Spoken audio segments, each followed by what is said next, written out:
Olá, um bom dia, boa tarde ou boa noite para você que me assiste. Meu nome é Bruno Françoso, tenho 20 anos, esse é o Agulha Quebrada e esse é o começo do fim ou o fim do começo. Para o vídeo de hoje eu decidi falar sobre mais 3 discos de despedida, ou seja, aquele último trabalho ou registro de algum artista ou banda. Antes disso eu gostaria de fazer um pequeno comentário a respeito da parte 1 desse vídeo que foi ao ar ano passado aqui no canal. Lá eu fiz um top 5 colocando discos em primeiro, segundo, terceiro lugar e assim por diante. Contudo, para o vídeo de hoje, eles não estarão em nenhuma ordem de preferência, mas sim na ordem em que foram lançados, pois eu não consigo mais colocar um disco acima do outro, pois cada obra tem a sua própria proposta. E vamos ao vídeo!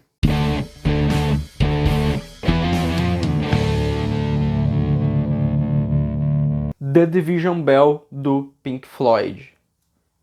Começando com polêmica, sei que em 2014 o Floyd lançou o Endless River, contudo ele é composto por sobras de estúdio do The Division Bell, que com certeza é uma grande despedida do nome Pink Floyd, mesmo sem Roger Waters, um dos membros fundadores da banda. Entretanto, David Gilmour faz um trabalho simplesmente espetacular como capitão desse navio chamado Pink Floyd. Ali nos anos 80, Roger Waters saiu da banda e dessa forma ele começou uma feroz briga pelo nome Pink Floyd, até que perdeu para David Gilmour, que assumiu para si o controle da banda. E veio o disco que muitos fãs não gostam, mas eu sim, o A Momentary Lapse of Reason, lançado em 1987, junto do tecladista Rick Wright e do baterista Nick Mason, também membros originais do Floyd. Na disputa entre Gilmour e Waters, David saiu na frente, com o disco do Floyd vendendo muito mais do que todos os outros da carreira solo de Roger Waters,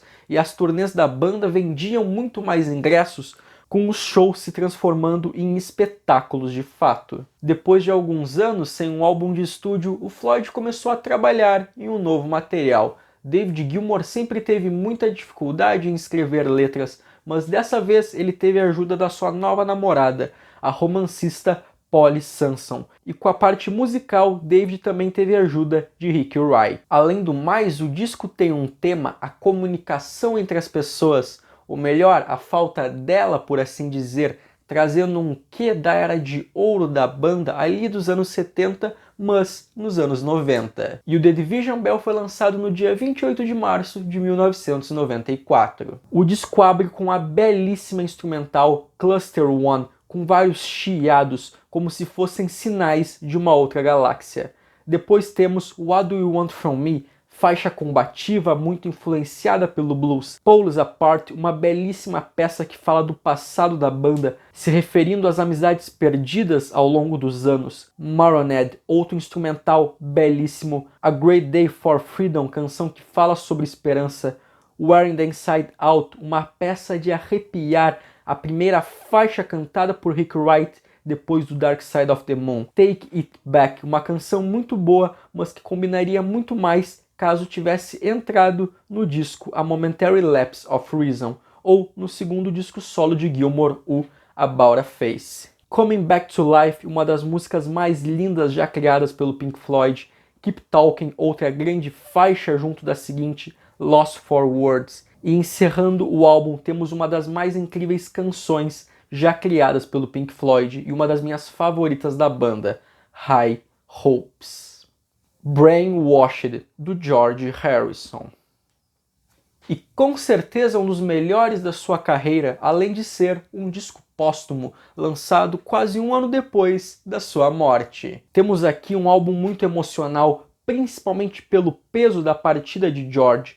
O Brainwashed foi lançado 15 anos depois do Cloud9, mas começou a ser trabalhado pouco tempo depois do término dele, como por exemplo a canção Any Road, escrita durante a gravação do vídeo para a faixa This Is Love do Cloud9. Contudo, o processo de gravação foi muito longo e cansativo, como por exemplo o George estava passando por problemas com o seu empresário Dennis O'Brien, o seu trabalho com o supergrupo Traveling Wilburys, com o Ravi Shankar, com o Beatles Anthology também. Ao longo da década de 90, George foi mostrando aos poucos algumas músicas do disco e dizendo os vários títulos que ele iria ter. Contudo, essa calmaria para finalizar o disco teve o seu fim quando, numa noite, no dia 30 de dezembro de 1999, o castelo onde George Harrison morava, o Friar Park, foi invadido por um maluco que deu uma facada no próprio George. Isso fez com que Harrison se apressasse para terminar o trabalho junto do seu filho Danny, com George compartilhando todas as suas ideias com ele, os arranjos, as músicas, o que acabou sendo muito importante na hora do disco ser finalizado. Em 1997, George passou por uma longa batalha contra o câncer, primeiro na garganta e depois, em 2001, contra um câncer de pulmão e outro no cérebro. Logo ele percebeu que a sua condição era irreversível e ele decidiu finalizar o disco num estúdio na Suíça antes de partir para os Estados Unidos com o objetivo de tratar o câncer. Quando George veio a falecer no dia 28 de novembro de 2001, ele deixou brainwashed, inacabado, mas com um guia para o seu filho Danny e para os seus amigos Jim Keltner e Jeff Lane poderem finalizá-lo. E como o próprio Jeff afirma, o conteúdo lírico de Brainwashed é baseado no dia a dia de George, nas coisas que aconteciam na sua vida. E o seu trabalho junto de Danny e Jim foi colocar alguns overdubs, colocando os instrumentos apropriados nas canções. É um álbum belíssimo que abre com Any Road, canção muito para cima, feliz, com um clima um pouco indiano em algumas partes. Depois vem P2, Vacation Blues, Last Saturday Night, um rock bem divertido. Pieces Fishes, uma música mais calma, mas igualmente bonita. Looking for My Life, uma canção com foco no acústico e feliz. Rising Sun, mesma coisa que a anterior. Maura Blues, uma belíssima música instrumental com um foco na guitarra de George, que poderia estar muito bem no Abbey Road. Depois vem Stuck Inside a Cloud, uma balada muito bonita. Run So Far, outra belíssima balada, mas muito mais tocante. Never Get Over You, canção com uma belíssima guitarra.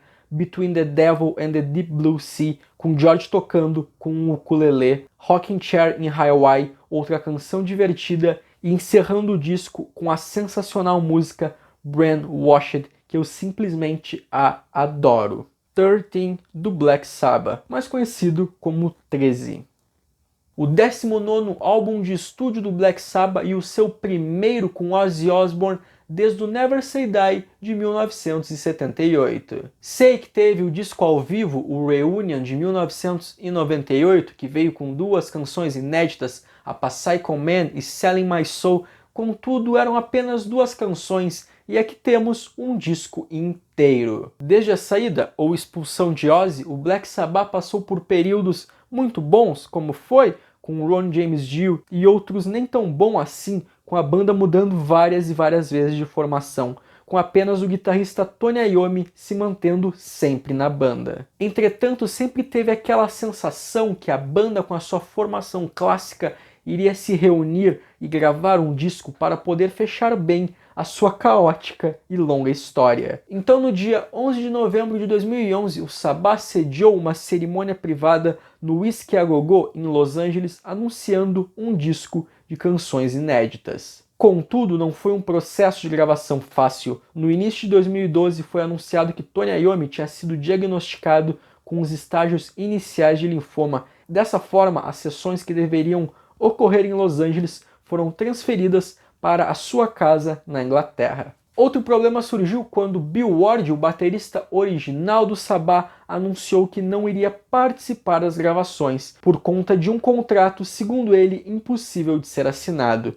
Esse suposto contrato seria que Sharon Osbourne, esposa de Ozzy e quem estava cuidando do nome Black Sabbath, não estava pagando para Bill o valor que ele achava que merecia ganhar. Alguns dizem que o motivo da sua ausência nas gravações se deve ao fato que ele não tinha mais capacidade física para tocar bateria. Todo o gênero heavy metal exige muito dos seus músicos, principalmente do baterista. Entretanto, ele logo foi substituído por Brad Wilk, do Rage Against the Machine. Pois bem, o 13, ou 13, foi lançado no dia 10 de junho de 2013 na Europa e no dia seguinte nos Estados Unidos. E esse nome 13, Geezer Butler afirma que veio de uma exigência da gravadora para a banda compor 13 músicas, mas no corte final vieram apenas 8, com mais 3 faixas bônus. Ela abre com a pesadíssima End of the Beginning, muito semelhante à primeira faixa composta pelo Black Sabbath, a Black Sabbath do disco Black Sabbath. Depois outra incrível canção, um questionamento, God is Dead.